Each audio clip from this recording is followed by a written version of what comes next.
Hello and welcome to the Elektor Engineering Insights show. I'm your host, Stuart Cording. Now, we spent a week at the Electronica 2022 exhibition in Munich from the 15th to the 18th of November, and it was absolutely heaving with over 2,100 exhibitors spread across 14 halls. It was packed with 70,000 visitors, many of whom come from abroad to see the show. The place was filled to the rafters with electronics, semiconductors, system providers, distributors and startups, all showing the latest technology that they had to offer. I walked around so that you don't have to, and this is what happened.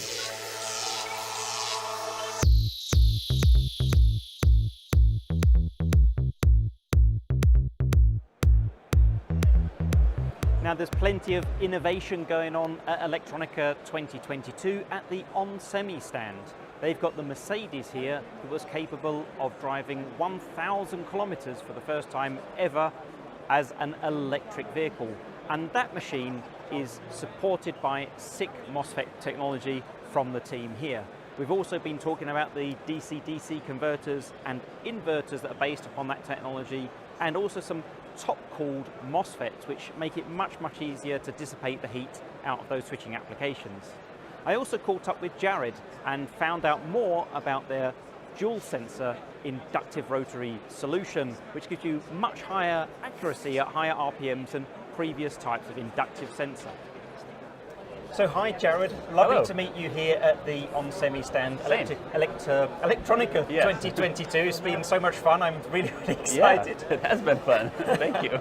So I'm here, we were looking earlier at your rotary sensors, and you've been developing something new as an inductive sensor, which is quite advanced. Yeah, we call it a dual inductive approach. The product is the NCS 32100, and that dual inductive approach allows us to get an absolute position and allows us to get higher accuracy than traditional inductive solutions. We have multiple coils, we get more information that way.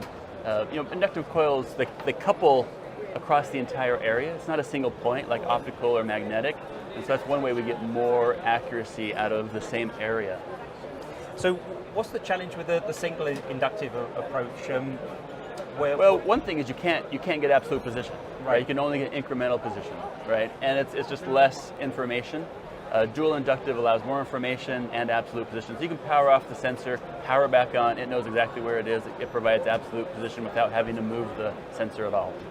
Now, my understanding is when it comes to these sort of positioning sensors, inductive has always been less accurate than alternative. So where does the dual approach inductive sits on the traditional inductive techniques. Has been a little bit lower accuracy, lower speed, probably comparable to magnetic solutions traditionally.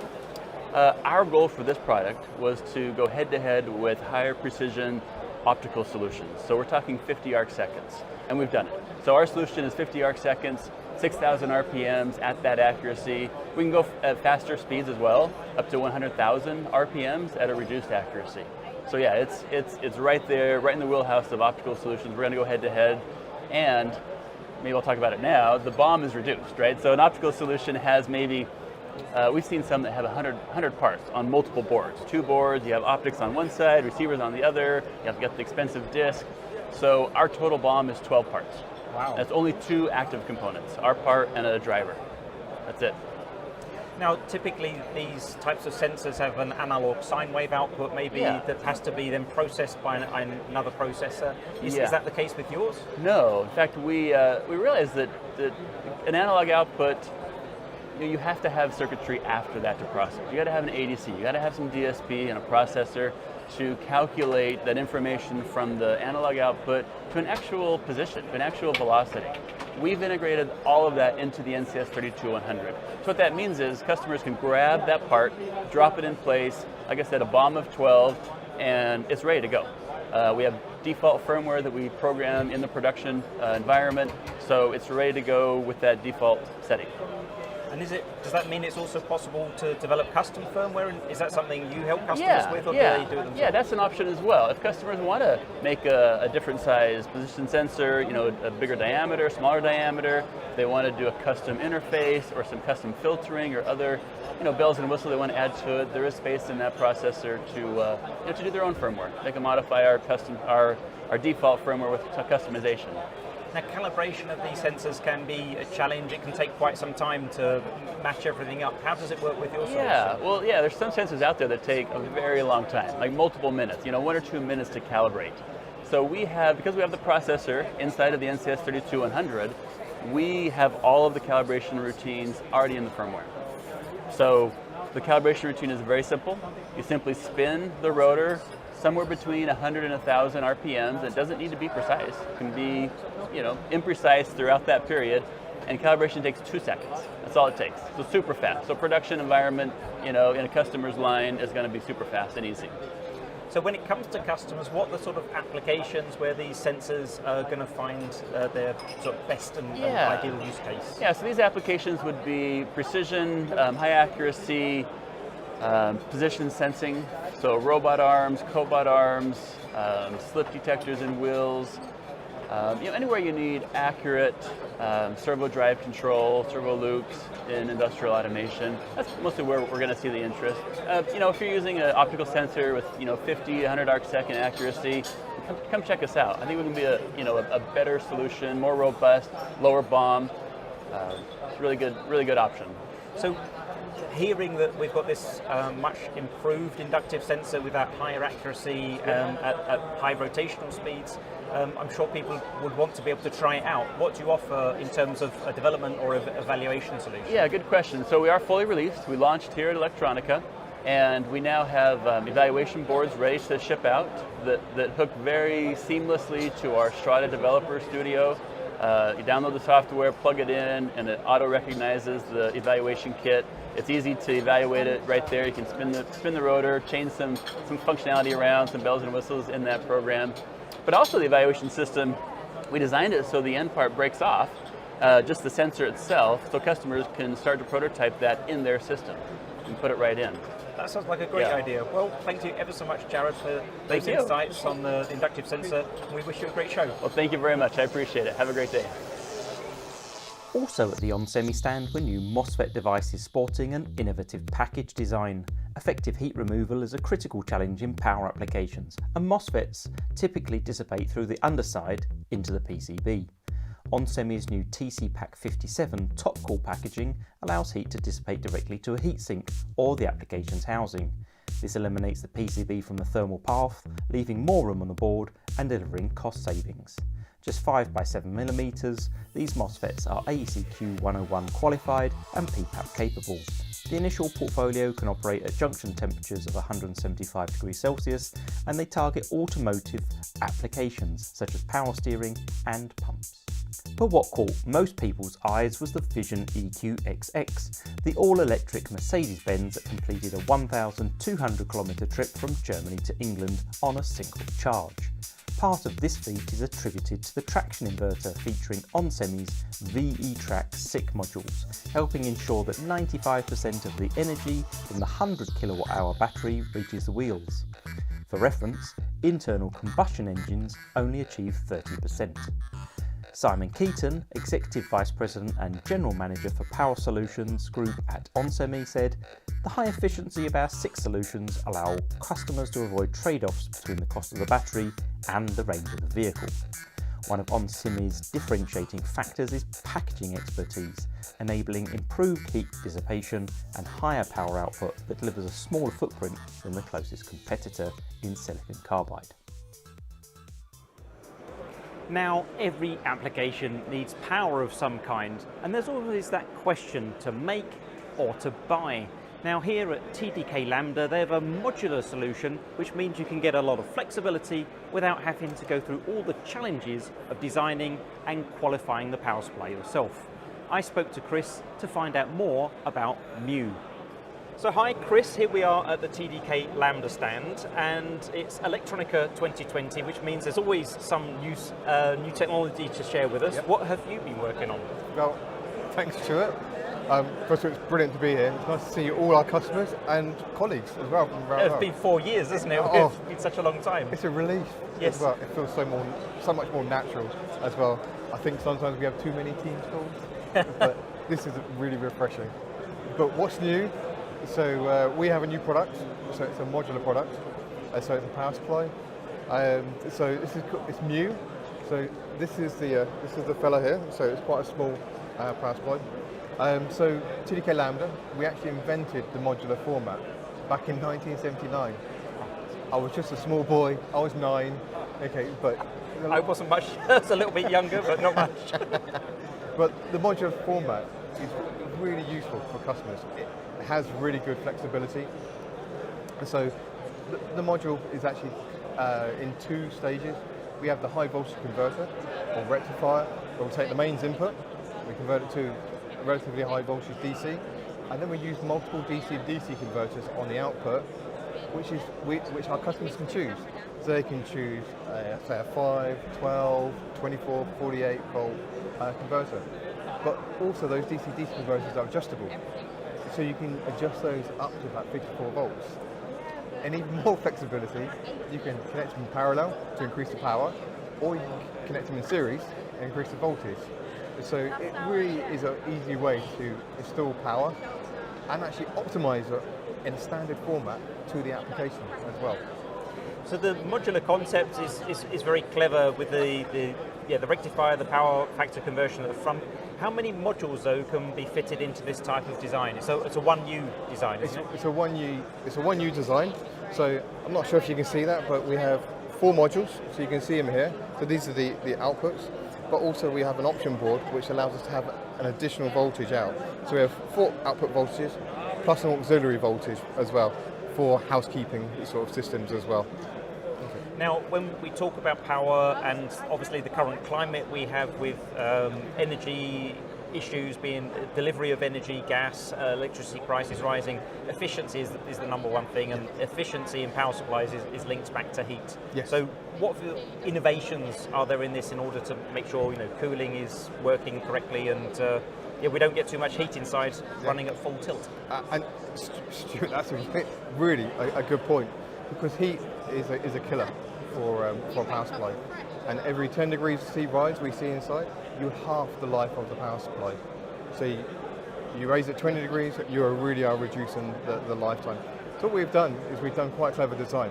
So for the first time for modular, we're using an aluminium chassis. So this is aluminium. And we also have here, we use very thin packed semiconductors for our switches. These are actually on the bottom of our PCB, and we use a thermopad to actually mate those down to the base of the aluminium chassis. Now that's the converter. On the DC to DCs, we also have individual heat sinks on those, and they mate down again onto the chassis. So we use the aluminium as effectively a massive heat sink. Now that's one part of it. It's almost like a hybrid system, so we can take heat away, but there's still some heat inside. So to handle that, we also have a small fan. Now, a small fan is normally quite annoying. It's noisy, it's whiny, but we manage this fan quite nicely. So what we do is we don't run it at full speed. We have a small airflow to keep the individual converter and the modules cool, but we temperature monitor each individual DC-DC converter and also the main rectifier as well. So if any one of these parts of the systems require additional cooling, they can call for that. And then the fan will spin up, deliver more airflow. If that's not enough, it will request more, so you deliver more fan. And that's where this actually has a patent. So we have a patent pending where it allows us to communicate between the high voltage side and the low voltage side. So it's quite a special design. But why is that important? So this is a medical power supply, and it sits very close to patients, or could sit very close. And a whining fan is not only annoying, but it could also be damaging to patients if it's done there for a long time. Yeah. So we have to manage audible noise. So we can keep this down to around about 36 dB, which is amazingly quiet for an 800 watt power supply. So, and once you put this power supply into a system, that 36 dB is also reduced and muffled by the overall system as well. So now you've mentioned medical there as a target application. What other types of customers have you got, and what are they building, and why are they choosing this type of modular approach? Okay, so our customers are varied. So we build it to the highest standards for medical. And so that's obviously, we care for the medical systems. It's a high priority load for us, and we need to support that with reliable products and also for long life. But the same is required for industrial applications as well. If you have a factory running 24/7 and say for instance in an automotive or even a chemical plant, you need to run those, keep those systems running all the time, and you need that reliability. And also you need that flexibility of voltage rails you can actually offer. So the modular offers that. But you can also go to automotive for ATE. Again, you can switch the outputs of the individual 4 outputs using a PM bus. Okay, you can turn those on and off as you require. So for an ATE system, this is actually quite a nice feature as well. Now, where are these products actually manufactured?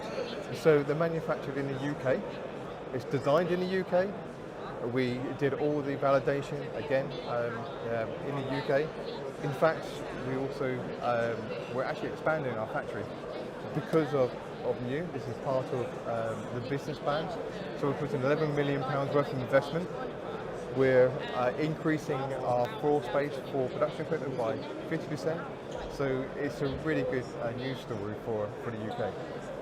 And another challenge around products which have to fulfill high reliability requirements and quality requirements like medical is the supply chain, making sure that the capacitors, inductors, resistors and the ICs being used are top quality and from approved suppliers. How do you keep track of what's coming into the factory?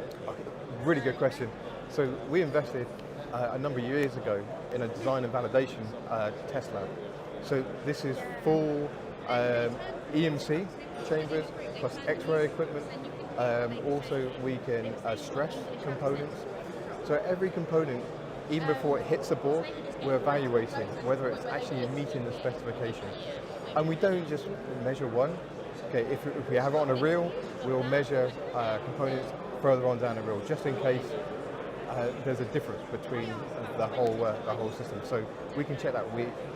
Even on silicon, and particularly over the last 2 years where there's been challenges in sourcing components, with our design and validation lab, we're able to take products from not our normal sort of suppliers, but we can actually take those components and validate that they are real, actual components. They're not copies or anything like that. We can do X-ray analysis. We can do all the full functional stress tests on them as well. Well, I think the modular approach is very, very interesting, and obviously the patent pending cooling process is a great addition to this sort of modular approach. Thank you very much for taking the time to introduce you to us, Chris. Stuart, thanks very much. It's been a pleasure.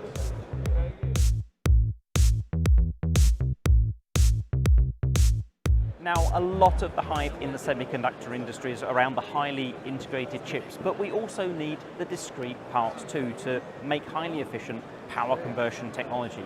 I'm here to talk to Nexperia, Dirk, to find out what they've been doing in the space with some rectifier diodes for photovoltaic and electric vehicle chargers, and also an interesting battery booster technology for coin cells. So hi Dirk, lovely to see you here. We're back at Electronica again after a 4-year pause at the Nexperia stand. What's been going on over the last 4 years in terms of business development at Nexperia? Stuart, exciting to be here. Many new products are ongoing, many customers engagement are ongoing. So from Nexperia perspective, we expanding in our product portfolio. We go strongly in the power discrete area, where we have an example like gallium nitride, but also here we announced that we go into silicon carbide rectifiers the next years to go. We also expand into IGBTs and more power module applications. On the other hand, we also want to grow into the analog IC area, where we, for example, have all voltage translators in, but we also go into load switches and this kind of applications. One very exciting one we can speak later on as well is on the battery booster, for example, where we optimize the power of the battery. Now, one of the challenges at the minute is obviously designing all those products, and I understand that you're trying to expand also the workforce in order to address those new markets. That's true. We are in a global world, and we need to attract the talents to support the growth and to work together. So in the past, we always have our design centers very closely to the factories. In addition to that, we are opening new design centers. And it's a proof point what we did in the last 2 years is we opened a design center in Malaysia 2 years ago. Last year we opened a design center in Shanghai, our China design center. This year we opened in Dallas a design center, and more to come. So next year we're targeting an R&D design center here in Munich, where already Nexperia has the sales and marketing center for Europe. Now, there's a huge number of battery-powered applications today. IoT sensors are one of those areas where we're always talking about batteries, and it's about battery life and making sure we get as many of those electrons out of the coin cell as possible. You've been working on a battery booster chip, so tell us a little bit more about the advantages that brings to developers and the sensors and applications of building. Yeah, the battery booster is really something new for Nexperia. It's really portfolio expansion. So this is focusing on low power. So we are targeting battery booster for coin cell battery applications. That battery booster is operating between 1.8 and 3.2 volt and boosting up to 100 milliamp to 200 milliamp. It's an intrinsic capacitor, but we can support peak power by boosting it then in that time. But we also can reduce the average power.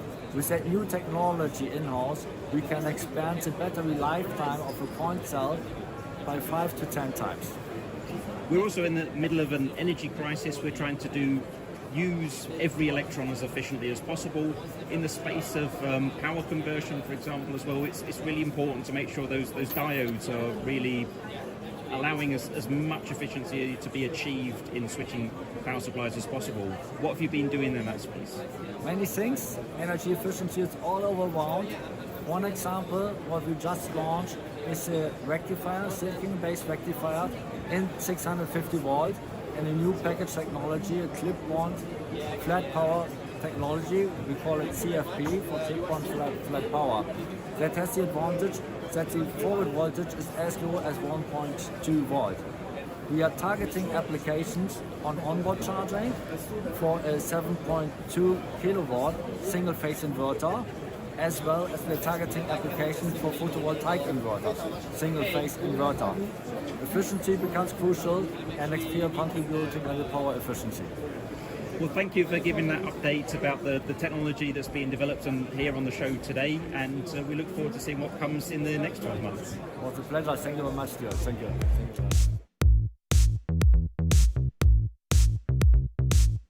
As the automotive industry transitions from combustion engines to electric motors, they need new technology to be able to drive them efficiently. Now, the S32K39 from NXP is there, providing not only a new solution for driving those motors, but also supports the software-defined vehicle concept and the zonal architectures that are being introduced. I caught up with Brian Carlson to find out more. Hi Brian, it's great to be here at Electronica 2022 on the NXP stand. Now, when I last saw you, we were at Embedded World, and you just launched the S32Z and E, and those are sort of huge processors targeting the automotive industry, and this move and change to zonal architectures and software-defined vehicles, and you're back again now a few months later with another innovation. Yeah, every few months we come to Germany with more innovations. So here we are at Electronica. Today we're building on that story. So as you indicated, we have S32Z, S32E, and I call that really the brain of the EV. What we're doing here is now how do we extend that for the brain of the motor? And they work closely together actually. We support both of them to be able to support 1, 2, 3, or 4 motors in a vehicle, and that really is attractive to EVs for scalability. So it's a great story to build upon our success with the S32Z and E. So take us a little bit around how that motor solution looks from a silicon perspective. We've got the processor, and we've got some traction, some gate controllers as well for the power side. Yes, definitely. So this is the highest device in our new is S32K39. It's the highest performance point. It has multiple Cortex ARM7s. There's 2 Cortex ARM7s that are always locked up. We use that for safety processing. And there are 2 others that are split locked, meaning they can be locked together also, or they can be split separately. So you can have 2 fully locked, or 3 cores, 2 unlocked and a locked. So that's the ARM processing, which is significant. 320 megahertz Cortex ARM7s. That gives a lot of performance just by itself. In addition to that, and what's real important for this device, the S32K39, is the addition of 2 dedicated motor control coprocessors. And those also run at 320 megahertz, and that gives us the magic to be able to do these things at such a high frequency. We also have a DSP, a 4-thread DSP that can do digital filtering, anomaly detection, machine learning. It provides a lot of flexibility to help offload and integrate analog functionality within the chip and process it digitally. So from a processing point of view, a lot of processing going on. Now, it's more than just processing. I talked about analog. So we can support up to 73 channels of analog. 4 of those are Sigma Delta, which is really high precision that we use for resolver, I'll talk about later. We also integrate a sine wave generator so we can excite the resolver. Again, I'll talk about that later. A lot of analog components are integrated into this chip to help reduce cost and to provide a better overall system solution. This also has built-in security, our hardware security engine, which is common across the S32 family. The beauty of that is that it goes beyond what typically is in the industry, very high performance, but also supports the asymmetric cryptos, public key infrastructure. We just announced yesterday at SCAR about how this hardware security engine can even extend to post-quantum crypto. So we're even looking ahead as far as that. It shows how this, we take a forward-looking view that our processors can go into the future. As far as the motor control, we have one addition is pulse width modulation. We have what we call high resolution, which allows us to get down to 195 picoseconds. So it's a very, very fine resolution PWM. That helps us with power efficiency and also the smooth control of the motor, so better driving experience with that. So it's integration of a lot of processing, a lot of analog, security, and the big thing on all of this, it's an ASIL D device, so it provides the highest level of functional safety. Now, one of the big trends we're going to be seeing in the automotive industry is a move away from IGBTs for the traction, the controls for the inverter, and a move towards wide bandgap, especially SiC and potentially even GaN. And one of the key elements of the efficiency improvement is then also to increase the switching frequency. Exactly, and that's why this is forward-looking, because we already have customers moving to silicon carbide, and as you move to gallium nitride in the next few years, you'll need higher and higher switching rates, and that's one of the big motivations for this device, to get such a high level of performance that can scale into the future. OEMs want to invest in a platform that not only can bring them into the future, not just a one-off solution for one generation, or we see currently parts that are out there many times are parts that were designed for historical internal combustion engines. This was designed specifically for electric motor control and optimized for that. It has that support for those high switching. Now, the benefit of those the wide bandgap SiC and GaN is the ability to reduce the size of the components. The higher you go in speed, the smaller the components. We can shrink some very large capacitors and ultimately increase the power density of the motor and to decrease the size, which leads to less weight, which leads to farther range of a vehicle, which ultimately everyone wants to have. So really, yes, that's the key, to be able to support those, to make all those waterfall benefits fall out of it. Now, the whole system requires power itself, the microcontroller, for example, and typically that's been outsourced in the automotive industry to something called a single system basis chip, yes, SBC. I understand there's also innovation happening there too. Yeah, I'm glad you asked that, because this is not just about a microcontroller. We look at this as a solution based at multiple levels. So the first level of it is the combination of a very optimized SBC, which provides the power. You provide it up to 40 volts directly. It manages all the power rails to the MCU. It also provides the power sequencing. But the most important thing, I believe, beyond that is safety. Again, we want to have the highest level of safety, and so it has an isolated portion of the chip that provides very high level of ASIL-D support, so you have external monitoring. You also have dynamic communication directly with the processor, so it is aware of any types of faults. So there's that going on, and it has a support for standby mode, so it allows you to put this device in a low power standby mode, and it controls all of that. And then there's another part we can talk about that goes along with it, which are the gate drivers. So those three parts really are optimized to work together to provide the best power efficiency and the best overall system solution. But yeah, it starts with SBC. Our analog guys like to say, you can't have digital, or we bring digital to life, right? So. And I think they're right. Yeah. Now, when it comes to motor control, the algorithms need some sort of feedback to determine the position of the motor in order to keep that commutation going that in the past was done mechanically.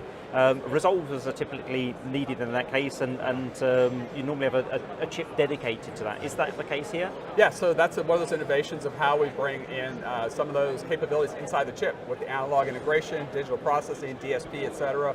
So we give our customers a lot of flexibility.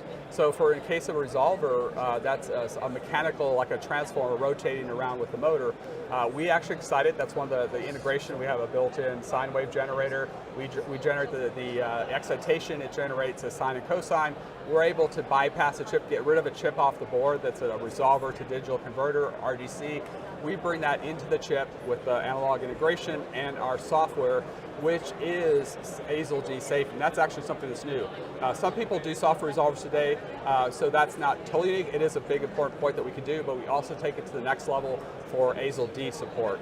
So that's really important. And what that gives us is a safe way to actually know exactly where the position of the rotor is of the motor, down to about 0.1 degree resolution. We think that's a leadership position, as well as the absolute velocity of that. And as you said, motor control is a feedback loop, and you have to continually update that control, and that gives us the exact position and speed that's really critical for us to have that high precision, the very power efficient motor control. Now, in the past, the automotive industry has typically tackled challenges by having a function per box. They wanted to implement, say, a motor control solution for a window lifter, and we make a box to do that thing. But we're moving now towards this concept of software-defined vehicles. Yes. How does the solution here support that, and what can maybe the normal car owner expect from their vehicle over its lifetime in the future? Yeah, that's a great thing, because yes, definitely software-defined vehicle. NXP is totally invested across that. As we introduced the SR2Z and E, those are the first processors, I believe, that were actually designed for a software-defined vehicle, where you totally isolate everything from the core all the way to the pin, and you could have multiple tier 1s and OEMs running on the same chip. They can't impact each other. They don't even know about each other. Well, we take some of those concepts forward. Also, we have isolation capabilities, so you can have multiple things running on it. But the key thing is, how do I take this to the next level for software-defined? I mean, software-defined is not just about downloading software and I'm good, I'm software-defined. It's not it always. It's a combination of how you develop for it, how you use the cloud. We support model-based design for this, so you can use the cloud for that. But a key thing that's really important is we have enough performance in this device that allows us to use those ARM processors to do data analytics, to trigger on specific events, like dynamic data collection in a smart way, to do some process edge. And if there's a condition, maybe there's some kind of anomaly, you can detect that and send data to the cloud. The beauty of doing that to the cloud is now you can capture for digital twins, for machine learning, and then you can adapt your algorithms, and then you can now use over-the-air update to update the functionality, and so the vehicle gets better over time. It gets more efficient, and you'll see incremental updates from the OEMs to give you longer range. Now, the key thing there, I call it, is a software-defined motor, right? It's the software-defined motor within the software-defined vehicle, and that is a totally new concept to be able to put all that together. So we have those three layers, basically, of having those three chips working together to provide future-proofing, high performance, high efficiency. Then you have the next layer with the S32Z or E working together to extend from 1, 2, 3, or 4 motors for better drivability, higher performance, and then you put this other layer on top with the cloud and the data and the intelligence to make it better over time to have a software-defined motor, and that's a powerful combination. Well, I think it's absolutely fascinating to see this development here at Electronica. It's, I think we're really seeing the future of electric vehicles, and also that capability that we're going to see the automotive industry share with users and drivers and owners through the software-defined vehicle. So thanks, Brian, for taking the time to talk. Thanks a lot, I appreciate it. Now, the Electronica exhibition has always been about introducing new products to market. and that's no different here. This year, NXP has brought together the best of their LPC and Kinetis families to make the MCX series. I spoke to Romain to find out what their Series N family is all about.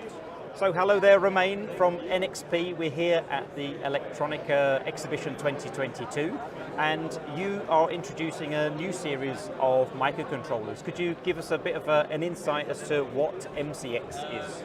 Exactly. So MCX is the new MCU, so it is our brand new family that will be converging two major families in our microcontroller portfolio today, which are LPC and Kinetis. So they will converge together to one single family. It's MCX. MCX will be a very large family. It will be covered with 4 different product series. One of them is the MCX N, which is the most advanced one. There will be an MCX A, more positioned on the entry level that we call essential. There will be an MCX W targeting the wireless connected MCU, especially here on the BLE, but very compact and very efficient. And last but not least, the MCX L for ultra low power. And then I was going to say the family is sort of a continuation of some of the best bits of the very popular and well-loved LPC and Kinetis controllers that you've had. What are the sort of the key pieces of those families that you're bringing into the MCX family? Exactly. So we really have this chance today having Kinetis and LPC in our portfolio, because we can do some cherry picking and really select the best IPs that our customers have been really using for many years and bring them to the MCX. So the MCX N will have several IPs or peripherals coming from the LPC55, for example, and many of them coming from the Kinetis world as well. So, for example, on the timer side, we have the Flex PWM timer coming from the Kinetis. We have the SC timer, the state control timer, which is also one big asset of a LPC today, coming to the MCX, and we will have both of them in the MCX together. So this is one example, but basically all this will also bring best migration capability for our customers. Today already using Kinetis or LPC, and together with the MCU Expresso, they will have a very efficient way to come to the MCX world. So what have you selected as the processing unit for this family of devices? What's the central processor?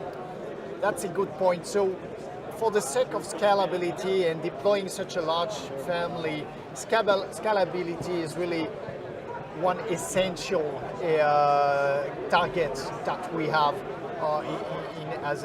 in the definition of this family. So one major aspect is the Cortex-M33, right? We will have, even on the entry level essential MCX-A, we will have a Cortex-M33, which will be on the smallest devices, a bare-bone Cortex-M33. And we will have a dual-core Cortex-M33 running with up to 150 MHz in the MCX N. So on all the 4 series, we will have Cortex-M33 for the sake of scalability. Now, the Series N is the family that's being launched at the moment here at Electronica 2022. Could you also take us through some of the other capabilities that are integrated into that microcontroller? Correct. So we're starting the deployment with the MCX N. The MCX N is a very rich, very featured device. So beyond the 2 Cortex-M33 cores, we are implementing some hardware accelerations. One of them is a DSP hardware acceleration, bringing really efficiency and additional CPU power to our customers with a lot of coding, mathematic functions already hardware implemented, but also with a full FFT implemented in this power quad. A major highlight, though, is the NPU, Neural Processing Unit. It's quite unique in this range of flash-based devices to have a hardware machine learning acceleration, we call the NPU here, which is bringing really a lot of benefits to customers looking after machine learning in their applications with a, let's say, a factor 30 performance gap between same inference engine running on a core and running on the ML acceleration. So this is quite important. We have further hardware acceleration. We have a smart DMA acceleration, which enables, for example, the connection of a camera to the MCX N, but that enables a lot of other functions. See it as a core together with our DMA channels that is enabling a lot of new additional functionalities to the microcontroller. And we have a cool Flux DSP on top that will be enabled with some firmware like PLC in the first stage power line communication for a lot of metering customers that need to implement this. So it goes really beyond the M33, even the dual cores. We are really a whole bunch of hardware acceleration which are very differentiated and bringing value to the customers. Now, another key aspect of microcontrollers is obviously interfacing with sensors, interfacing with other systems over connectivity like Ethernet. What's integrated into the M series with respect to communication? So MCX N is also very rich on the connectivity side. We have a 100 megabit Ethernet MAC. We have a 2 CAN FD. We have 2 I3C connections. So sensors are moving. We see sensors moving always more to the I3C interface. CAN FD is establishing also as a standard on the industrial world. What's more is we have 10 instances of the FlexCom interface, meaning customers have a huge flexibility here in configuring the different FlexCom of the microcontroller into a SPI, a UART, an I2C, which is very valuable for them in their PCB design, right? Mm-hmm. Super. So one last question then. When it comes to developing the software, obviously that's a big challenge. What does NXP offer in that space in terms of a development environment and maybe some first evaluation hardware to actually start programming the chip? Yeah, so we leverage fully here the MCU Expresso. MCU Expresso is really our one-stop shop in terms of a software development tool. It embeds the IDE, so the integrated development environment, the SDK, the software development kit. Inside the SDK you have the library, you have the middleware, you have the BSPs. It embeds the configuration tool, so it helps configuring the clocks, the DME, the GPIO functionalities, and also where NXP is differentiated is we have a secure provisioning tool embedded directly on the MCU Expresso. It interfaces with GCC compiler, but it could support also further compilers available on the market. And it's already supporting Kinetis, LPC, I.MXRT, and now MCX. So it will be one major pillar of, let's say, the migration process for those customers who want to migrate from existing devices to the MCX. Furthermore, on the hardware side, we will have like a strategy with a standard EVK with all the features that you expect from an EVK. But in the very first months and during the early engagement, and also beyond that, we will leverage a so-called breakout board, which is very small, very cost-effective, very affordable, which will also bring a lot of connectivity aspects. So we will have a microbus connector, FlexIO connector. We are able to interface with the smart DMA. We have a PMOD connector. So small, but really enabling a lot of different connection capability for customers to build up their application. Fantastic. Well, thank you ever so much for taking the time to take us through the MCX family, and we look forward to discussing with you some of the other series that will be coming out in the future. Thank you very much.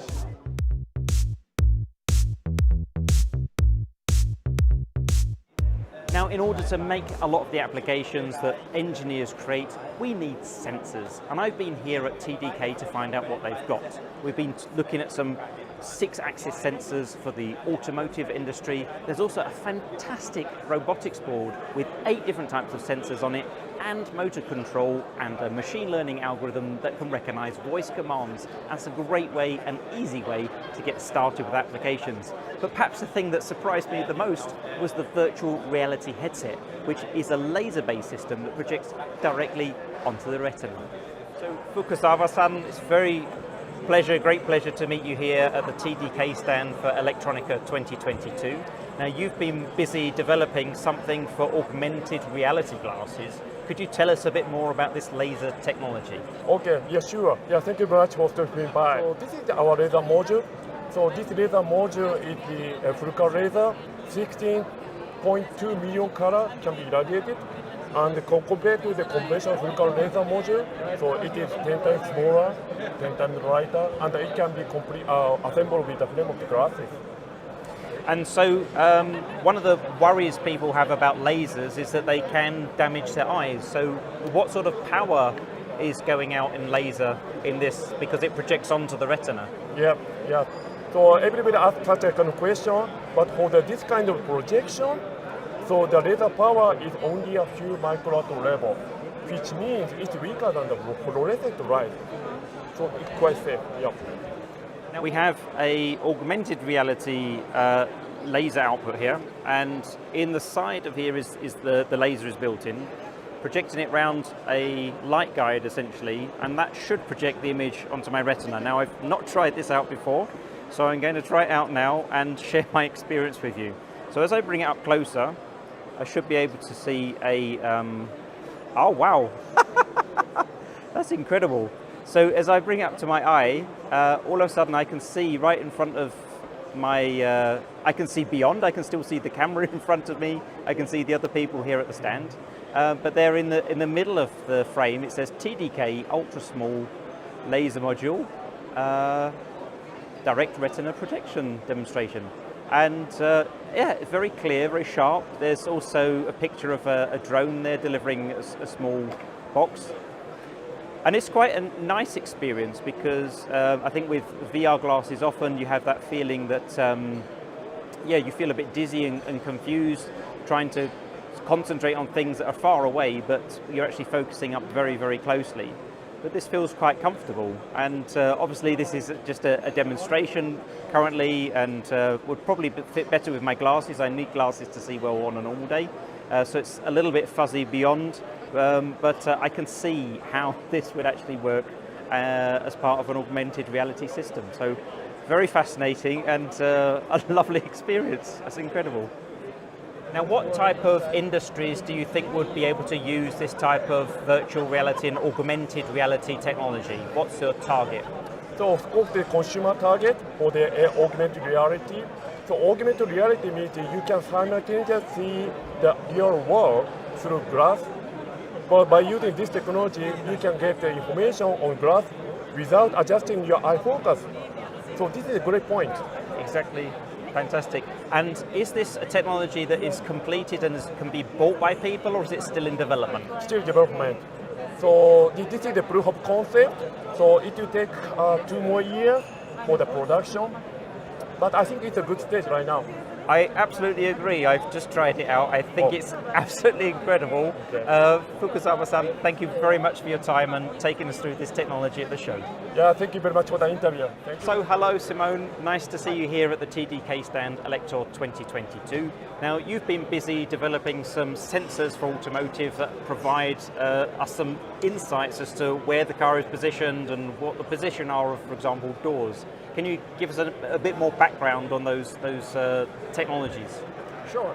The 6-axis automotive is a MEMS sensor which contains 3 gyroscopes and 3 accelerometers, one for each of the 3 axes, X, Y, and Z, of course. It can be positioned in the car to help the functionality of many ADAS modules such as LiDAR, radar, car navigation system, or it can be used for other features such as door control, or also anti-theft systems, all this kind of stuff. And its basic functionality is to provide information about the position of the car, how the car is positioned in space and how is it moving, Either it's accelerating, decelerating, rotating, and this information can be sent to a microcontroller through either an SPI or an I2C interface, and can be processed to provide a lot of useful data for this system to work. Now, in automotive, functional safety and safety in general is a very critical part. Is this something that's part of that safety system?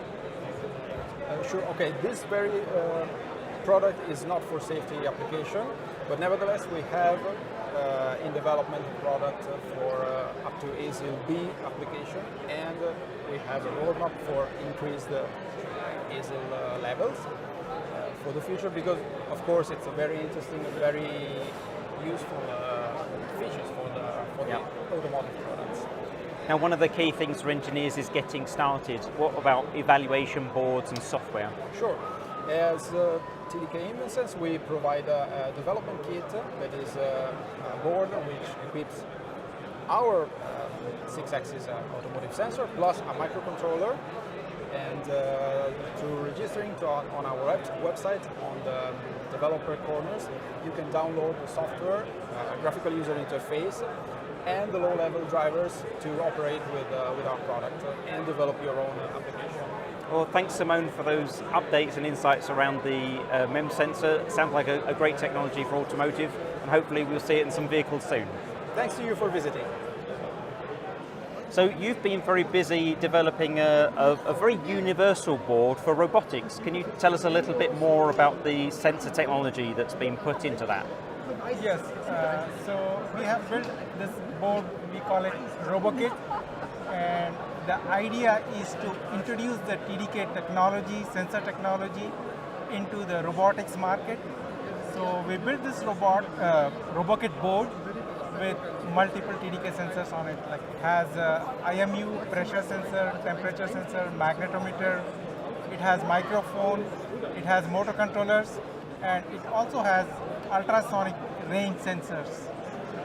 So the board itself can actually then function as a complete robot controller, is that correct?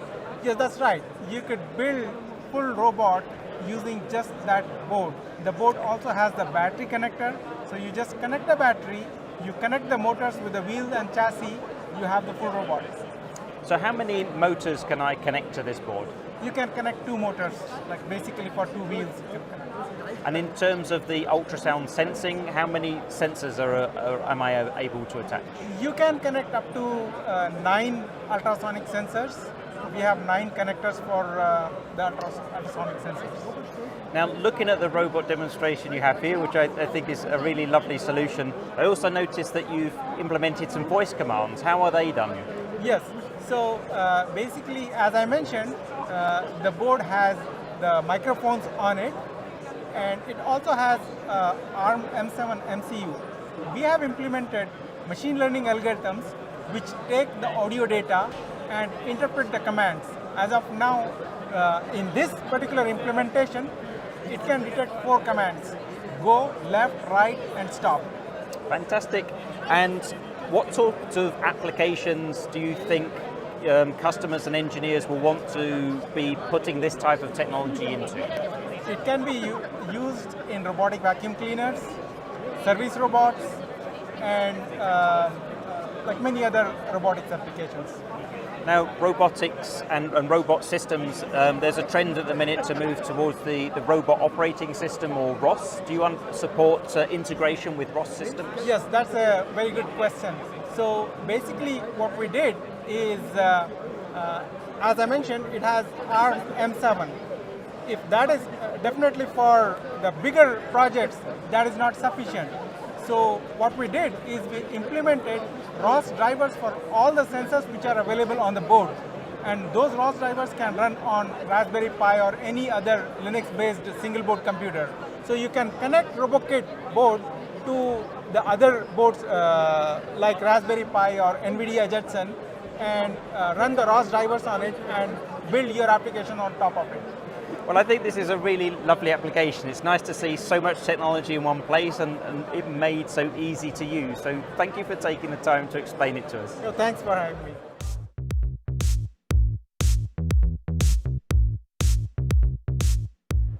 Now, starting a new electronics project is really, really exciting. You get to start up your schematic design software, PCB layout, look through the data sheets and get designing.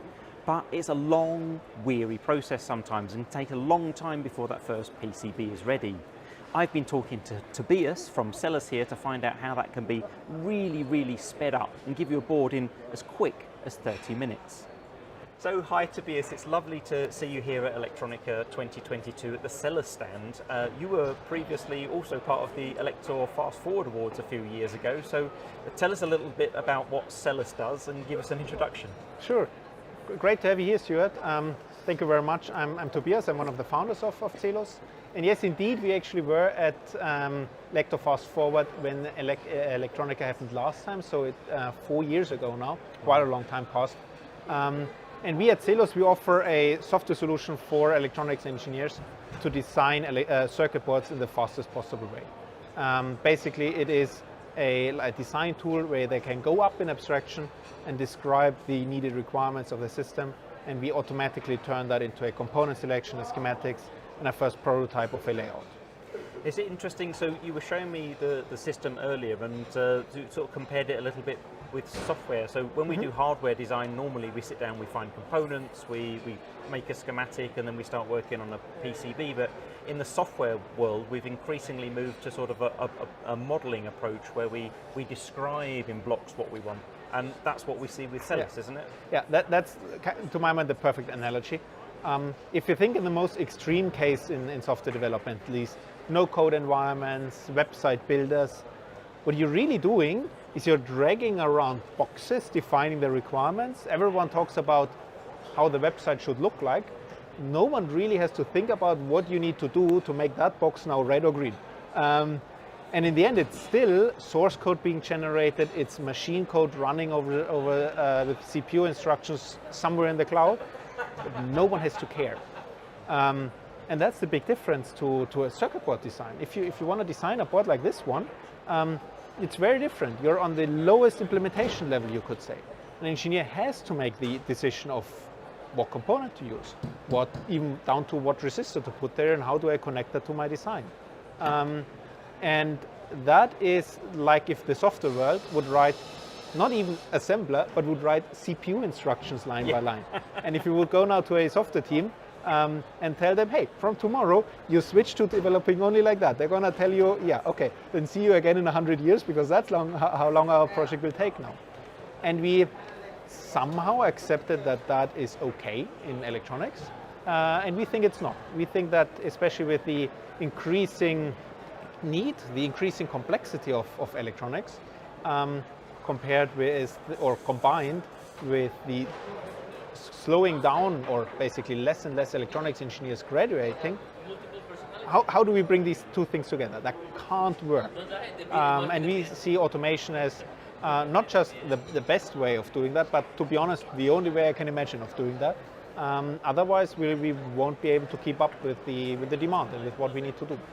Now, engineers are notorious for sort of sticking with their traditions and also not letting go. We really want to know every last detail and everything. So give me an example. If I was, for example, wanting to develop a temperature sensor, how would I go about doing that in Celus? And I know the temperature range, I know how often I want to read it. It's got to be linked to a microcontroller. How does that look? That's a great example, and I totally get it, by the way. Like, I've been there. I think that especially layout design is a ton of fun. But there is not necessarily the time for that. You could continue doing that forever and you would still find something, hey, if I now tweak this, it will be better. But we need to get away from that. And that's where we come out with you could say, a combined approach, where our automation makes decisions. It selects a temperature sensor for you, for example. It adds the needed components around. So for example, if that component needs a bypass capacitor, a certain connection to power supply, needs to have an I2C line to the microcontroller. We can make all of these decisions automatically, but the engineer is still in the driving seat, basically. So we still allow an engineer to modify all decisions that we made. They can still look at the list and say, but I prefer component number 17 more than what you ranked first. And we allow that to happen. And also at the very end of our process, we export in native ECAD format, so to Ultimate Designer, Autodesk Eagle, whatever you might want. And there, again, the engineer has full control. They can modify the designs, they can change everything. So they're still in control of their design. It's still their design. It's like running a marathon and you start at kilometer 30. There's still a marathon to run, but you're just a lot quicker at the finish line. Now your tool also does auto routing. It can actually generate a complete circuit board. Is that something that I could actually take then into production, or is this more for accelerating the prototyping process? So that's a good question right there, because if you look at, for example, that board there, that is 100% automated straight from our software. From requirement to what I'm having in my hands was around about half an hour of engineering effort.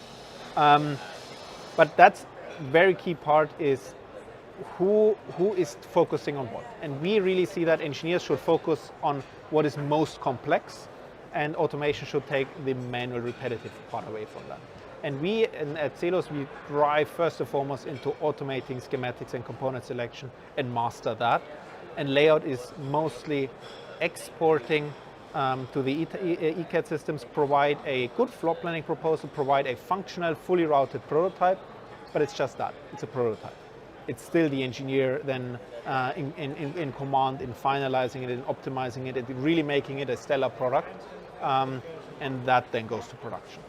Now, is your solution a type of software package that I download onto my PC, or does it work differently to that? We are 100% cloud-based, so it's completely runs in the browser. You go to our platform, log in, get into your named user account, and you have everything around you.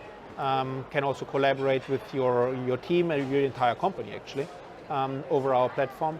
Can access a larger library that is shared, and also even a big part that we're aiming for the beginning of next year is launching a community edition. So stay tuned for that. And there it's literally going to the page, logging in, creating an account, and start playing with it. We make it as easy as possible. Well, thanks ever so much for taking the time to talk to us at Elektor. I think this is a really incredible platform for development, and can really see how it can speed up that prototyping process. And it's great to see where you've come over the last 4 years since we last had you with us on the show. Thank you very much. It was a pleasure talking to you.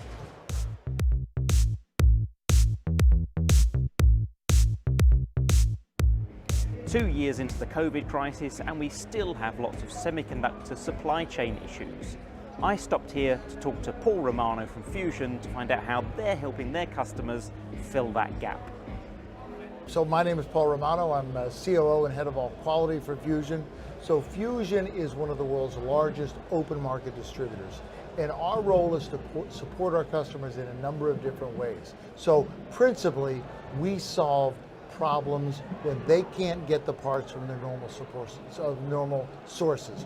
We essentially fill those gaps for our customers. If we think about what's happened the last 18 months, we're right in the middle of that, providing parts to our customers so they can keep their lines running and get their products to their customers. So we really have a very significant part in the supply chain. In fact, we see ourselves as the critical link in the supply chain, because when nobody else can do it, Fusion can. Now, the supply chain has been a massive issue over the last 24 months since COVID, and I think one of the challenges people face is, I've seen people on Twitter saying, can you just send me some parts? If you've got 10 of these, could you send them to me? And obviously you don't know what you're going to get from that person, and most people don't have any real way of, other than using it, to check its quality. So what is it that you're doing to prove that those parts are really genuine? So quality is one of the foundations of Fusion, and obviously for our customers, quality is paramount. So we have a significant inspection and testing protocol, but we go even further. A lot of companies, and Fusion included, were outsourcing electrical tests.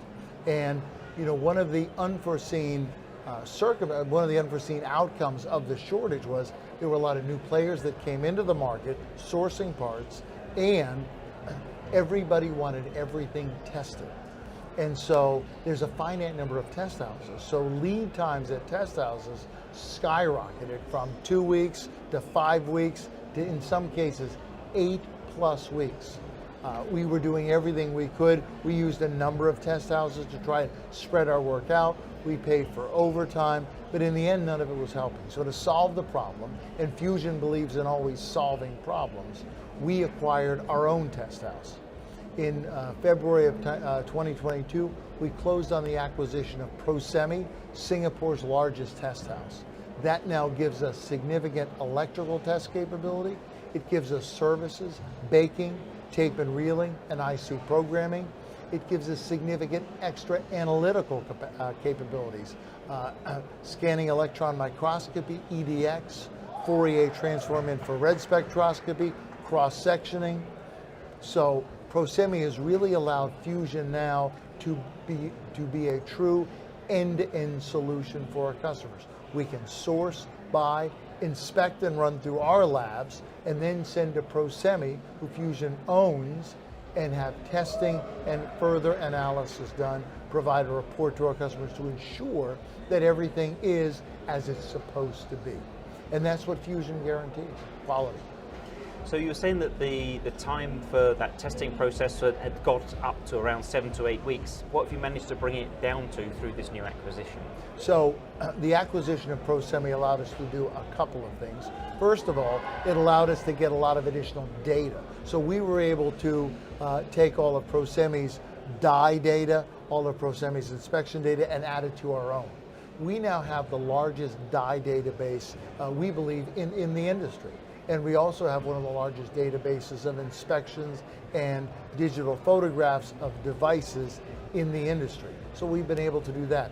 We got the people, but the key thing is, because what goes through ProSemi is directed by Fusion, we've been able to bring the lead time down of that testing from 8+ weeks to, in many cases, just 2 to 10 days. So it's a significant advantage to our customers, and our customers really appreciate being able to get the parts more quickly, know that they're as they should be able to get them into their products so they can ship to their customers.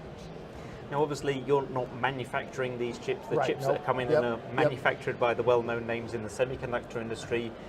Where do you get your data from? How can you be sure that genuine part is genuine? And I guess you must need relationships with these semiconductor vendors. So we use a number of different avenues. Obviously, we have a lot of internal knowledge, and our inspection process is extraordinarily detailed. We have internal labs at all of our facilities that allow us to do XRF, X-ray, chemical decapsulation, heated chemical tests, solderability. Now with ProSemi, we can do even more. Electrical tests, SEM-EDX, FTIR. So we're able, through all of that, to really determine that these parts are in fact what they're supposed to be. What we have done though at Fusion, one of the second large improvements we made is we've built our own engineering department. And we've gone out and we've assembled a team of engineers from some of the largest semiconductor manufacturers in the world. We have 2 engineers from TI, we have a Cypress engineer, an ST Micro engineer, a Broadcom engineer, and they really work both internally and externally. They're a resource for us because they help aid in our inspection process and help inspectors understand what they're seeing and what, they help them work through findings that they have, as well as they support our customers. And they support our customers by providing information, data, being a resource. What Fusion wants is Fusion wants our engineers talking to our customers' engineers so that we can better understand their requirements and implement and fulfill them. So we have 20 degreed engineers in the company. We have 7 with direct OCM experience. We also have a test engineer who has experience from Analog Device, TDK, Skyworks, and Connexent, and she really helps design both software and hardware so we can do additional testing. Now, if you look at some research that's going on in the scientific community, I've seen presentations on fake parts. Mm-hmm. How many fake parts do you feel are really out there through the material that comes through Fusion? So, we've done a lot of work to really develop our vendor management system, so we don't see a lot. We do see some, but we don't see a lot. And it's really all about understanding who you're buying from, and having great knowledge and controls of your vendor base. And we've developed that kind of a system. And that's allowed us to really crank down on what's coming in. So it makes the inspectors' jobs easier, but they still have to do every job every step of the way. But it's really about having very strong control of your vendor base and knowing, what they're providing, where they're getting their parts, what they're doing to ensure the parts are not counterfeit. We want to work with vendors who have sources that are direct, authorized. That's what we're trying to do. So we know that when the part comes into us, it's 100% authentic. That's the critical piece. So we don't seal it. Well, thanks ever so much for providing us the background on how those sourcing challenges are plugged, and it was great to meet you here, Paul. It was great to meet you. Thank you so much.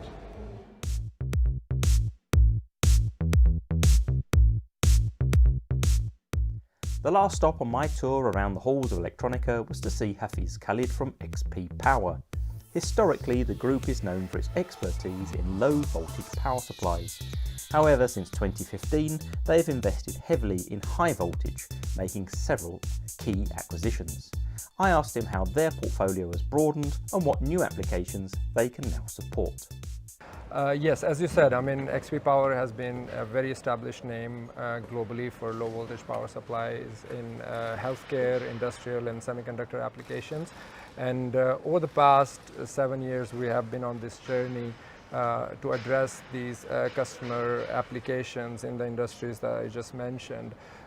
So for past, we're trying to bring that to life a little bit for our customers and for our audience on this trade show, and then bringing our high voltage journey to life. So with the high voltage products, what sort of voltage range and power range are we talking about, and what are the key applications that are using them, the key markets and customers? So for high voltage, for anywhere from a few hundred volts up to 500 kilovolts.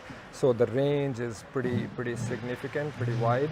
And then in terms of power range, it's also anywhere from half a watt up to 600 kilowatt. Now with this recent acquisition, we can go up to 600 kilowatt. And as I mentioned earlier, our focus is the same in terms of industries. We're still basically, again, focusing on semiconductor manufacturing applications and industrial technology applications and healthcare application. But with these acquisitions, again, we're moving into more precision with the latest acquisition of FUG and Guth, which we're highlighting on this trade show as well. We are able to move into very highly accurate and precision applications, and the scale of that precision is down to 1 ppm type applications. So the application like scanning electron microscope, mass spectrometry in industrial market segment, and then in semiconductor, where you need to actually inspect the wafer, that as you know, that has also been moving to nanometer scale. So once that's done, the inspection part of it requires very, very high accuracy as well. So that's where these accurate high voltage power supplies come into play. Now you've also been showing a brand new power supply product here at Electronica 2020. Tell us a little bit more about the Series FT. Yeah, so that's, we have this very exciting release, FT series, which is also, again, the same story, trying to address more of the applications from our customers in semiconductor and high power e-beam industrial applications. So as the semiconductor technology is evolving, the requirement for bringing more functionality, more voltage, more power into small size has been very, very significant from our customers. So this product actually delivers that voltage which would usually be available in a 2U rack space. So this basically brings it down to 1U rack space. And the voltages still can go up to 60,000 volts in 750 watt. So this is very, very exciting for us. And one of the interesting things about power is there's lots of companies out there which have a standardized portfolio. There's others that focus more on the custom side. You come with your requirements and we'll fulfill your needs. Where does XP Power sit in terms of customizable solutions and standard solutions? That's a very good question. So Yes, XP Power, more than 50% of our revenue comes from modified and custom products. And again, all the applications that were mentioned earlier, I mean, the customer do require some modification based on the exact requirement and based on the exact application and what they're trying to do. So again, all these products have the standard capabilities set, but beyond that, it's a conversation that we have with our customers, and as we do modification and customization required.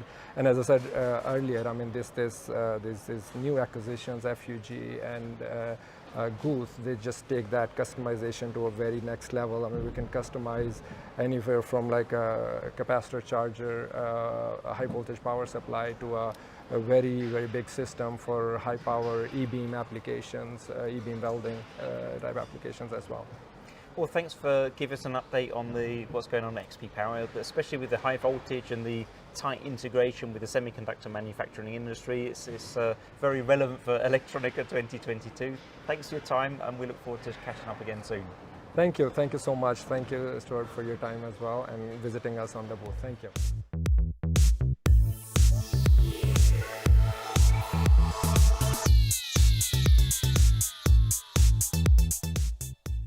Well, that's all we have time for on this edition of Elektor Engineering Insights. I hope you enjoyed our review of the Electronica 2022 exhibition. Please subscribe to Elektor TV on YouTube and feel free to share this video with anyone you think that might be interested. And if you want to know what's coming up on future shows, take a look at elektormagazine.com/Elektor Engineering Insights. If you'd like to join me as a guest or share some technological advancement that you've been working on with the engineering community, feel free to drop me a line, get in touch however you wish to on Twitter, or connect with me on LinkedIn. Thanks for joining us today, stay in touch, and don't forget to keep asking your engineering questions.